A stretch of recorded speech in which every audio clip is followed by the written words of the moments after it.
Bismillah ar-Rahman ar-Rahim. Iyyaka na'budu wa iyyaka nasta'in. Mr. President, Honorable Secretary General, Excellencies, ladies and gentlemen, I feel honored today to represent my country at this forum of world leaders, where we have a chance to discuss problems that the world is facing. I want to talk about a lot of problems, but just four today. And I especially came to this forum despite a difficult time in my country, facing challenges. I would not have come, but because I feel that there are some very urgent problems which the world must address. So first of all, I start with climate change. So many leaders have talked about climate change. But Mr. President, I feel that there is a lack of seriousness. Perhaps world leaders some of the leaders who can do a lot, do not realize the urgency of the situation. We have a lot of ideas, but as someone said, ideas without funding is mere hallucination. Pakistan, I'll give you start with my own country. Our country is amongst the top 10 nations in the world which are most affected by climate change. We depend upon our rivers. We are mainly an agricultural country. And 80% of the water in our rivers comes from our glaciers. The glaciers not just on the Pakistani side, even India. The 80% of the water in Ganges and the Indian rivers also comes from the glaciers, from the Himalayan glaciers, Karakoram, Hindu Kush. And these glaciers are melting at quite a rapid pace. We detected already 5,000 glacial lakes in our mountains. And if this keeps going, if nothing is done, we are scared that humans are facing a huge catastrophe. In my country, when my party came to power in the province of KP, we planted 1 billion trees in 5 years. Now we've set ourselves a target of 10 billion trees in Pakistan. Idea being to counter the effects of global warming. But one country cannot do anything. This has to be a combined effort of the world. My optimism comes from the fact that humans, the Almighty has endowed humans with great powers. We can do anything, provided our survival instinct is stirred up. And this is really what I hope that the United Nations will take a lead in this. There must be more emphasis. Richer countries must be pushed. Countries that mainly are responsible for greenhouse gas emissions. They must be pushed because our country contributes minuscule amount to greenhouse gases. So I feel that the United Nations must take leadership in this. My second issue for me right now is even more critical. Mr. President, every year, billions of dollars leave the poorer countries and go towards rich countries. billions of dollars siphoned off by the ruling elites of the developing world. And they find their way into Western bank accounts, offshore accounts, tax havens, expensive properties hidden behind companies bought in Western capitals. Mr. President, this is devastating the developing world. This is causing more poverty, debts. It's impoverishing the developing world. The difference between rich and poor countries is growing because of this. Money laundering, which happens because money leaves the poorer countries into rich countries, is not treated the same as, for instance, money from drugs or terror financing. The seriousness which terror financing and money from drugs, the way it is treated, it's not the same. The way the poor countries are being plundered by their elites. It's not happening. In my country, when I took charge of our government a year back, in the 10 years preceding that, our total debt went up 4 times. The debt we had accumulated in 60 years, just in 10 years, it went up 4 times. As a result, the total revenue we collected in 1 year, half of it went into debt servicing. How are we going to spend money on our human beings, 220 million people, when half the money is going into debt servicing? Because our country was plundered by the elites, the ruling elite. And easily they could get the money out. And when, Mr. President, we located properties in Western capitals bought by this money through corruption and money laundering, located the properties of these corrupt leaders, we find it so difficult to retrieve it. That money, if we retrieved that money, we could spend on our human beings. But it's so difficult. The laws protecting these criminals.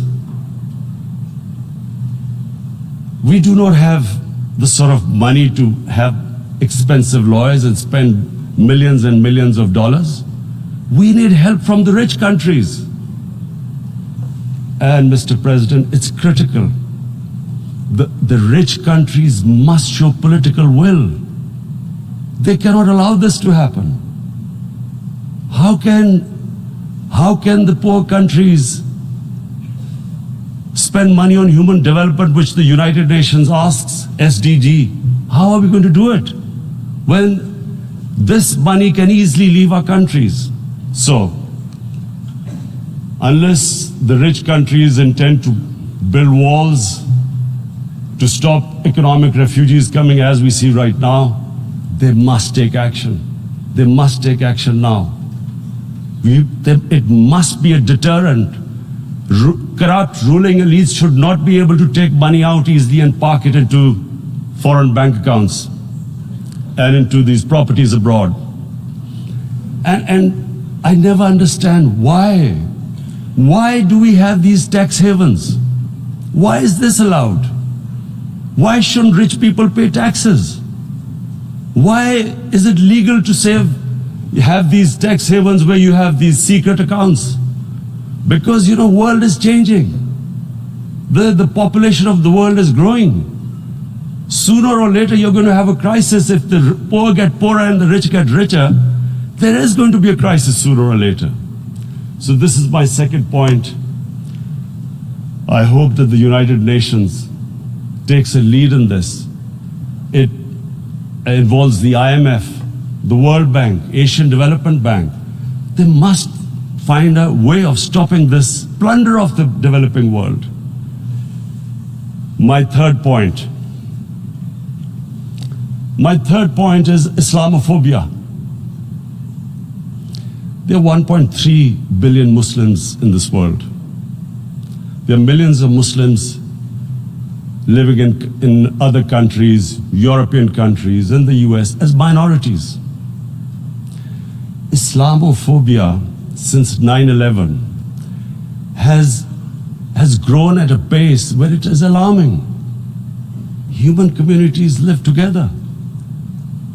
There should be understanding amongst them. But Islamophobia is creating a division. Muslim women wearing hijab, it's become an issue. It's become an issue in some countries.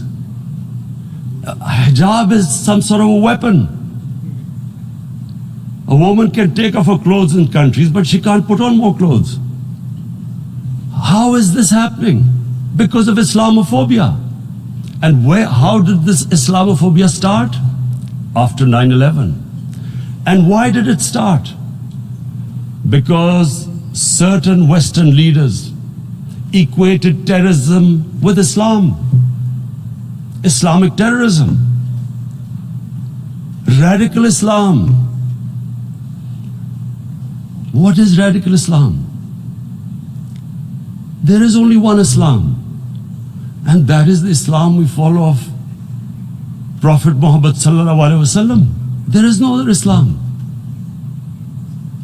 Radical Islam, Islamic terrorism, what message did they send to people in the West, and why is there Islamophobia? How is a person in New York, in the Midwest, in the US, in European capital, how is he going to distinguish between who is a moderate Muslim and who's a radical Muslim? Because terrorism has nothing to do with any religion. This Islamic terrorism, Islamic radicalism, and sadly used by leaders, this has been the main reason for this Islamophobia. And it has caused pain amongst Muslims. We in Muslim countries watch this Islamophobia traveling abroad, and it's getting worse. And may I just say, Mr. President, that in European countries, it is marginalizing Muslim communities. And we all know that marginalization leads to radicalization. Some of the people who ended up as militants in Syria and other places were from marginalized Muslim communities. And my point here is that we must address this issue. I'm sad to say that we Muslim leaders have not addressed this issue either. After 9/11, when this thing came about war against radical Islam, rather than Muslim leaders trying to explain to the West that there is no such thing as radical Islam, in all human communities, they are radicals. They're liberals and rest are moderate. All human communities, Christians, Jews, everyone has it. But Islam is not radical, neither Judaism, neither Christianity, neither Hinduism. No religion preaches radicalism. The basis of all religion is compassion and justice, which differentiates us from the animal kingdom. But unfortunately, the Muslim leadership was so scared of being called radical Islam that all of them became moderates. In Pakistan, we were in the eye of the storm, and our government coined a phrase called enlightened moderation. No one knows what it meant, but everyone started putting on Western suits that they were moderates, started speaking. Even those who didn't know English would speak English because they were moderates. No one had a clue what it was, because we in the Muslim world did not explain to the West that there is no such thing as radical Islam. One of the reasons why after 9/11 Islam was supposed to be equated with terrorism was suicide attacks. Because the 9/11 bombers did a suicide attack, all sorts of theories came up that the Muslims are involved in suicide attacks because they will get virgin in heavens. Some came up with, what about women? Suicide attackers. So this bizarre thing happened. No one explained. Suicide attacks and Islam were equated. No one did research that before 9/11, the majority of suicide attacks in the world were by Tamil tigers, who were Hindus. No one blamed Hinduism, and quite rightly. What has Hinduism got to do with what desperate people were doing in Sri Lanka? We all know about, we've seen films about Japanese kamikaze pilots at the end of the Second World War doing suicide attacks. No one blamed the religion. But here we were trying to prove we were moderates and not explaining to the West. But the most important thing I wanted to say here today, in explaining this Islamophobia, Mr. President, and I feel it's very important because I've spent, because of, I played professional sport in England, I spent a lot of time there, so I know how the Western mind works and how West views religion. So where the misunderstanding about Islam came. And one of the reasons it caused Islamophobia. That was, in 1989, this book was published, maligning, insulting, ridiculing our Prophet Muhammad sallallahu alaihi wasallam. And there was a reaction in the Muslim world. The West couldn't understand what was the problem. Because in the West, because I have spent so much time in the West, religion is perceived completely differently. They don't look upon religion like we do. And so, Islam was supposed to be an intolerant religion. It was against freedom of expression. And Islam took a real beating 30 years ago. I still remember it became a watershed. And every 2 or 3 years, someone would malign our Prophet, peace be upon him. There would be a reaction by the Muslims. And again, it was Islam, an intolerant religion. Again, this time, I blame a certain section of the people in the West who deliberately provoked this, knowing the impact it would have. But the majority of the people in the West didn't understand. This is where, again, Muslim leadership let the Muslims down.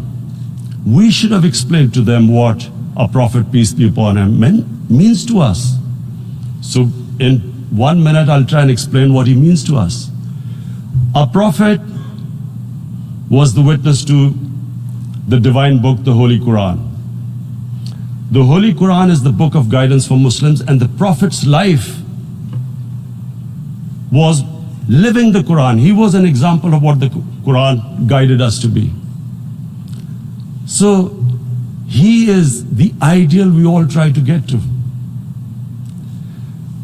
The Prophet created the state of Medina, the first state in Islam. That state was the basis of a Muslim civilization which became the predominant civilization for the next 700 years. And what was that state? I hear such strange things about Islam, that it is against women, it's against minorities. The first state of Islam in Medina, it was the first time a welfare state was set up. The state took responsibility of the weak, widows, orphans, poor people, handicapped. It taxed the rich, spent the money on the poor. The state announced that all human beings are children of Adam, hence equal, whatever the color of their skin. The state announced, the Prophet announced that, and slavery, the whole system depended on slavery as it did for many years in the Western societies. The Prophet said that one of the greatest deeds is to free a slave. But because the society depended on slavery, he said, but if you have to treat them as an equal member of the family. And as a result, something happened in a Muslim world which hasn't happened in any other civilization. Slave dynasties appeared. Slaves became kings. The Mamluks, slaves who ruled Egypt. In India, there were slave dynasties. And then, with minorities, again, you hear that Islam is supposed to be against minorities. Let me just make this clear.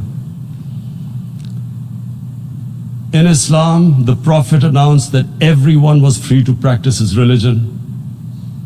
It was a sacred duty to protect the places of worship of all religions. He announced that every person is equal in front of law, whatever his religion or his color. And this incredible case, and I always quote this, that the fourth Khalifa, the head of state of Medina, he lost a court case against a Jewish citizen. So, number one, it showed there was a rule of law, no one was above law. And number two, that a Jewish citizen was an equal citizen. So, Mr. President, when a Muslim society is unjust to its minorities, it is going against the religion of Islam and our Prophet, peace be upon him. So, it is important to understand this. The Prophet lives in our hearts. When he's ridiculed, when he's insulted, it hurts. As we human beings understand one thing, the pain of the heart is far, far, far more hurtful than physical pain. And that's why the Muslims react. And I always thought that if I ever had this stage, I would try and explain this to the world community, especially to the Western community, because having lived in the Western community, people didn't understand this. When I first went as a teenager to England, there was a comedy film on Jesus Christ. It's unthinkable in Muslim societies. So we need to explain that, look, in a human community, we must be sensitive to what causes pain to other human beings. We have, in the Western society, and quite rightly, the Holocaust is treated with sensitivity because it gives the Jewish community pain. That's all we ask. That do not use freedom of speech to cause us pain by insulting our Holy Prophet. That's all we want.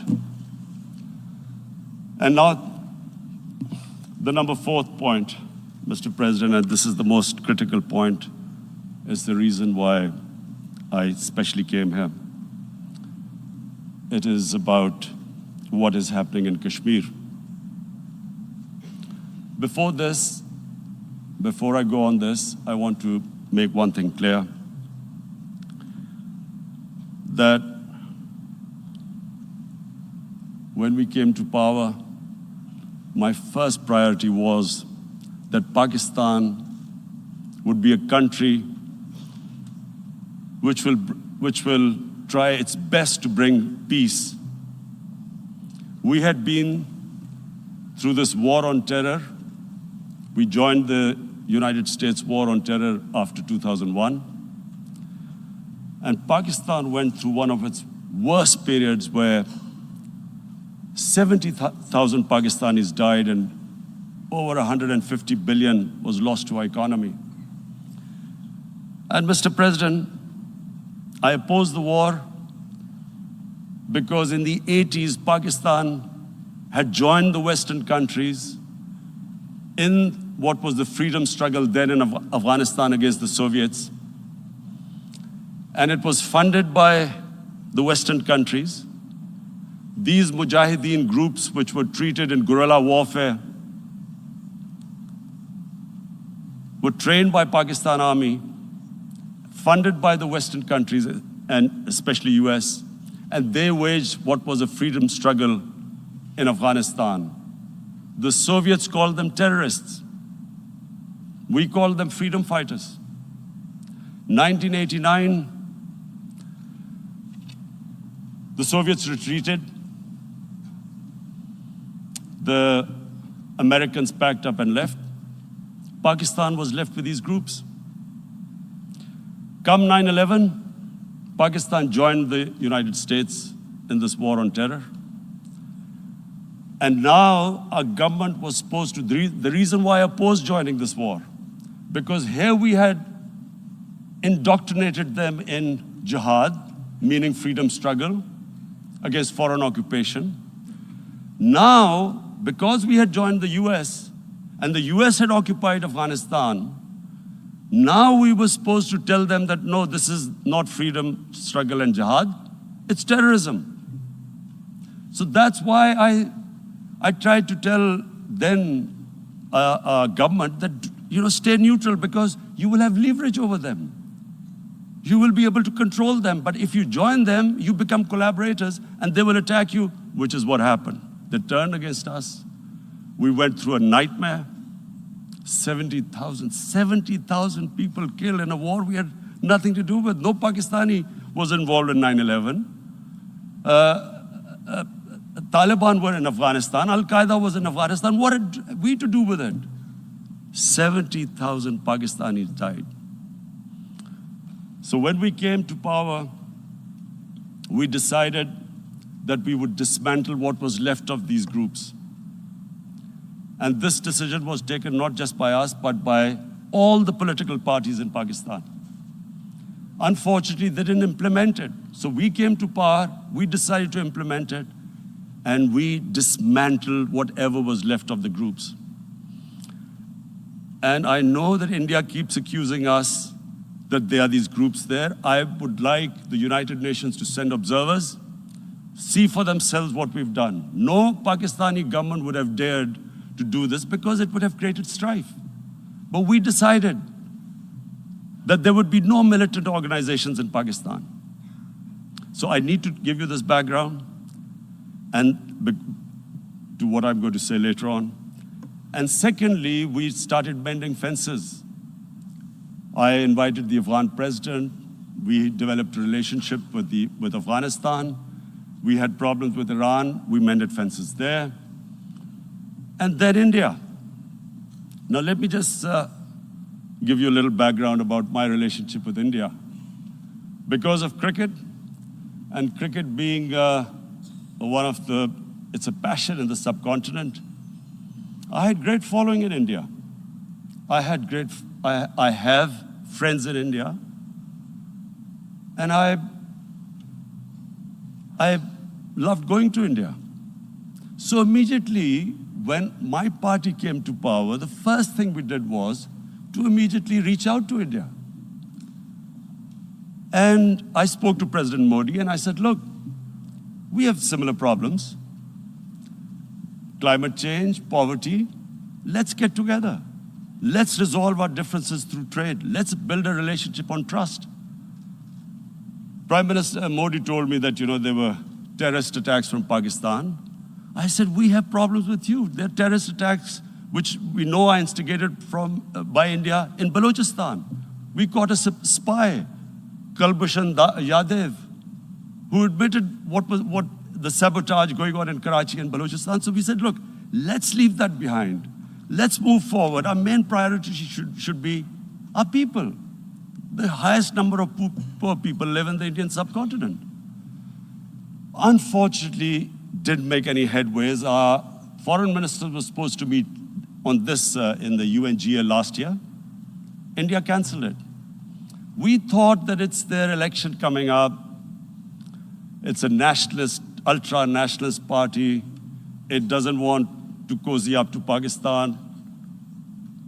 So we thought, okay, we'll wait till the elections. Meanwhile, a 20-year-old Kashmiri boy, whose father said was radicalized by the security forces in Kashmir, blew himself up on an Indian convoy. Immediately, India blamed us. I spoke to the Indian public on television. I said, if you give us any iota of proof, we will immediately take action because we've clamped down on these groups. Rather than sending us any proofs, they sent their jets in, they bombed us. We retaliated. A jet, 2 of their planes were shot down, 1 pilot bailed out in Pakistan. We immediately returned the pilot, saying that, look, we do not want any escalation. Rather than taking that as a peace gesture, the entire campaign, almost the entire campaign of Mr. Modi in the election was how he had taught Pakistan a lesson that jets had killed 350 terrorists. Complete lie, they had just killed about 10 trees of ours, which was quite painful given that, we are growing all these trees. He then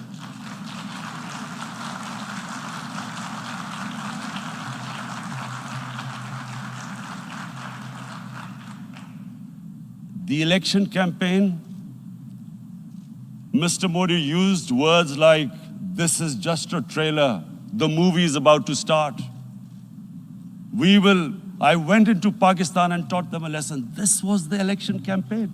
Okay, so we thought, us politicians make all these statements to win elections. So, okay, after elections, we'll get back to our normal relationship. Well, the moment the elections ended, we approached India, no response, but then we discovered they were trying to push us in the FATF blacklist to bankrupt us. That's when we realized there was an agenda. And that agenda became obvious on the 5th August when India went against 11 United Nations Security Council resolutions which say that Kashmir is a disputed territory and the people of Kashmir have the right of self-determination. They went against that. They went against Simla Accord, which is about bilateral, sorting out our differences through bilateral means, went against that. They actually went against the Indian Constitution. Illegally, they revoked Article 370, which gave Kashmir the special status. They got an extra 180,000 troops there. Total number of security forces in Kashmir now are 900,000. And they put 8 million people of Kashmir under curfew.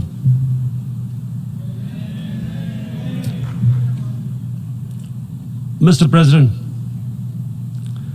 now I just briefly want to make the people understand, how can anyone do something like this? And for that, I have to explain to you what is RSS. RSS, Mr. Narendra Modi is a life member of RSS. RSS was an organization that was inspired by Adolf Hitler and Mussolini, came about in 1925. They believed in racial purity, racial superiority. They also believed they were an Aryan race like the Nazi believed they were an Aryan race. All that I'm saying can be verified. This is the time of information revolution. You can Google all this, what I'm saying. But it is very important for me to explain this to you so you know what is happening in India. This RSS believed in the ethnic cleansing of Muslims from India. At one point, there was racial superiority of the Hindu race. Secondly, it was hatred for the Muslims and for the Christians because they believed that this golden age of Hindu civilization was stopped because of Muslim rule centuries back and then the British rule of India. So it was racial superiority and hatred for Muslims and Christians. This is openly stated. You look at the founding fathers of RSS, Golwalkar and Savarkar. Just Google them and you'll find out. And this ideology of hate is what murdered the great Mahatma Gandhi in 1948. It was this ideology of hate that made Narendra Modi in 2002 do a pogrom against Muslims in Gujarat when he was the chief minister. He allowed 3 days for these RSS goons who were inspired by the Hitler brown shirts. They actually wear brown shirts. This RSS, the Congress Home Minister gave a statement that in RSS camps, terrorists are being trained. And these terrorists butchered 2,000 Muslims and 150,000 Muslims were made homeless. Narendra Modi could not travel to the US because of that. And I need to make you understand this background before I explain to you that what sort of a mindset would lay siege to 8 million people with 900,000 troops. Women, children, sick people, locked in as animals.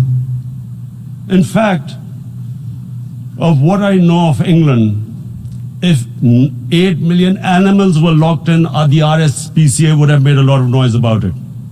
These are human beings.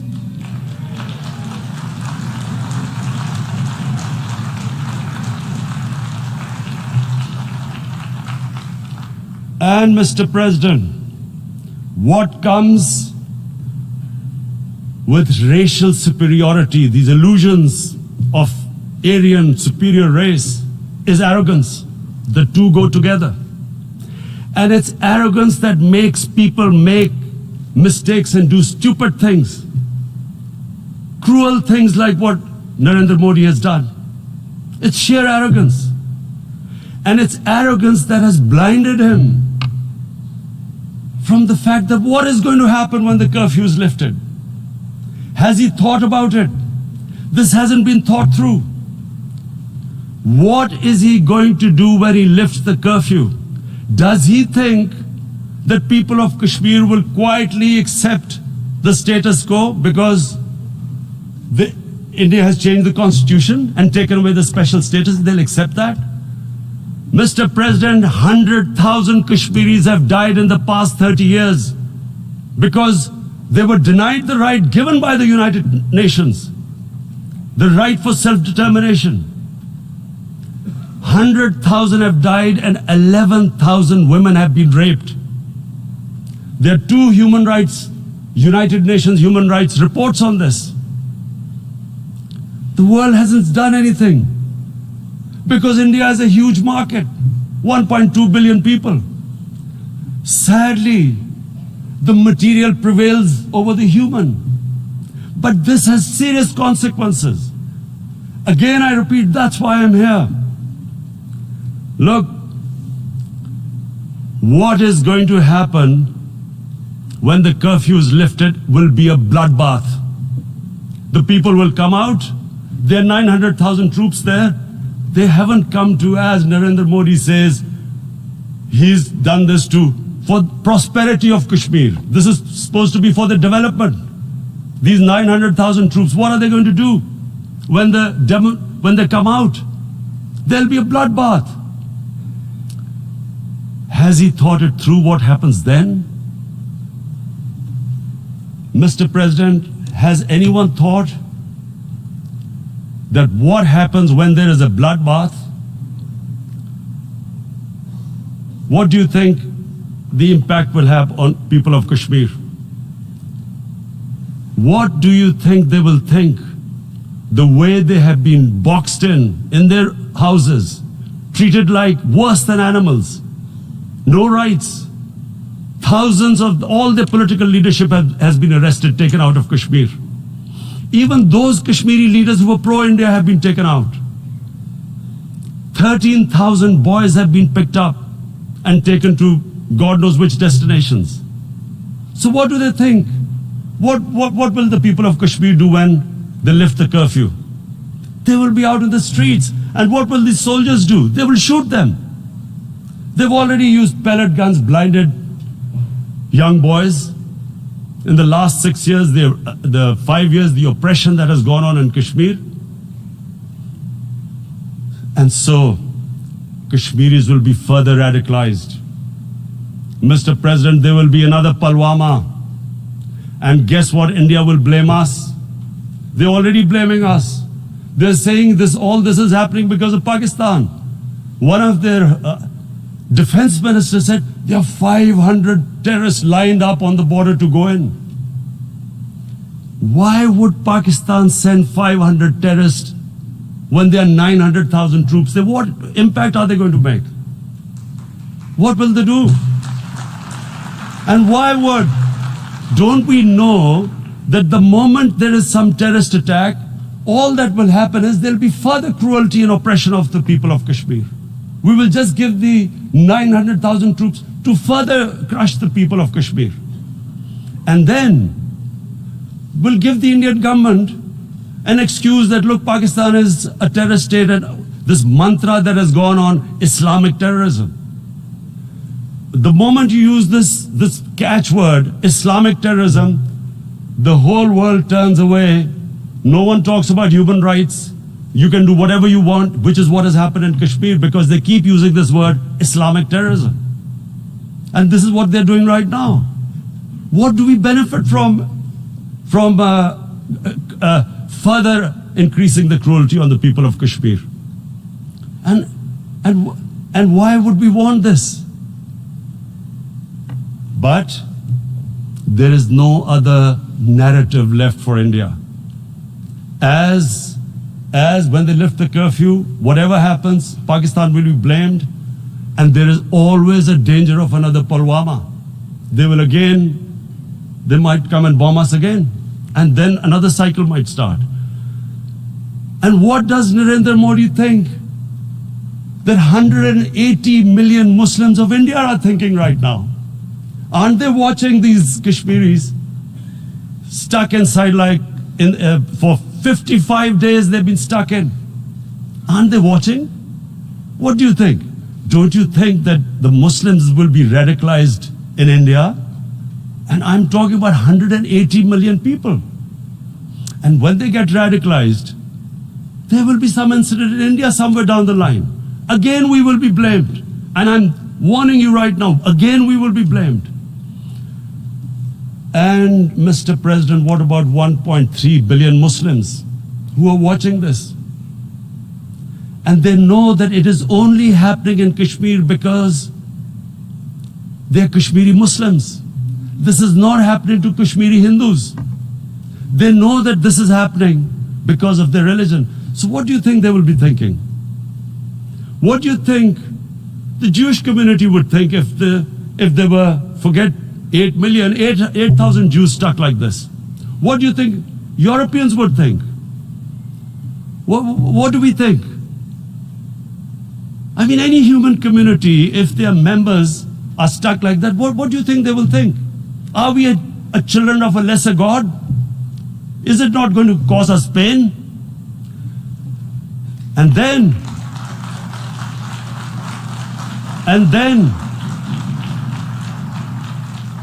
I'll tell you what will happen. People will, in the 1.3 billion Muslims, someone will pick up arms. I know we've been brought up with films, Western films. This good, decent guy doesn't get justice. He decides to pick up a gun and start seeking justice. There was a film made in New York, famous film called Death Wish. This guy gets mugged by his family, his wife gets killed or something. He can't get justice. He picks up a gun and he goes around shooting muggers. And the whole cinema cheers him on. So what do you think the Muslims are thinking right now? if there is a bloodbath, there will be Muslims becoming radicals, not because of Islam, but because of what they will see, that there's no justice when it comes to Muslims. There were Rohingya Muslims, Myanmar, who are, God knows, almost 1 million people out, ethnic cleansing. What was the response of the world community? So what do you think will be the response of 1.3 billion Muslims? I picture myself. I'm in Kashmir. I've been locked up for 55 days. I've heard about, and there are rapes, Indian Army going into homes, soldiers. Would I want to live this humiliation? Would I want to live like that? I would pick up a gun. You're forcing people. You are forcing people into radicalization. When people lose the will to live, what is there to live for? And this is what, if you can do this to human beings, you are actually radicalizing people. And so, Mr. President, I want to repeat here, this is one of the most critical times. There will be a reaction to this. Pakistan will be blamed. 2 nuclear-armed countries will come face to face like we came in February. And before we head in that direction, the United Nations has a responsibility. This is why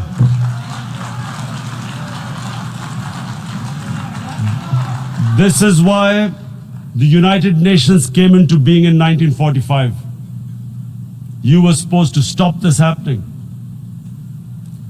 I feel we are back to 1939, Munich. Czechoslovakia has been taken, annexed. What is the world community going to do? Is it going to appease a market of 1.2 billion, or is it going to stand up for justice and humanity?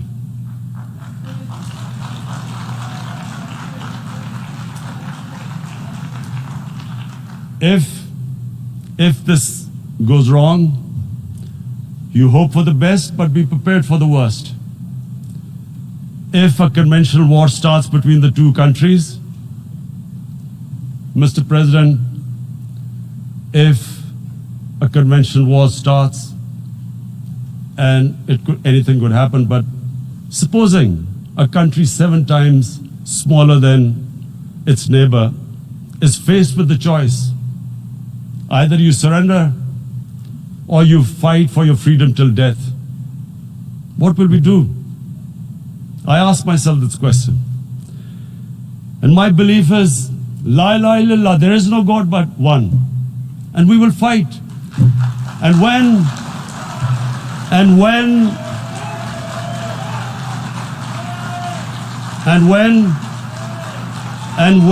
a nuclear-armed country fights to the end, it will have consequences far beyond the borders.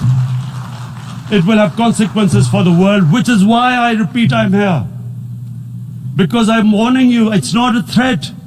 It's a fair worry that where are we headed? And I've come here to tell the UN, you've got to, this is a test for the United Nations. You are the one who guaranteed the people of Kashmir the right of self-determination. They are suffering because of that. And this is the time. This is the time not to appease like in 1939 appeasement took place. This is the time to take action.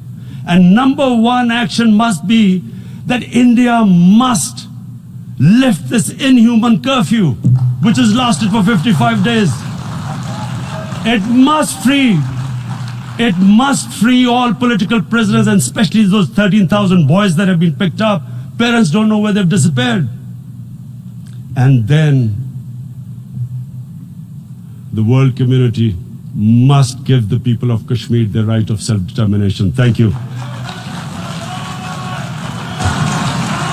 En nombre de la Asamblea General agradezco al señor Primer Ministro de la República Islámica de Pakistán la declaración que acaba de formular y pido protocolo que acompañe a su excelencia. La Asamblea escuchará un discurso del Primer Ministro de la República Helénica, Su Excelencia Kyriakos Mitsotakis.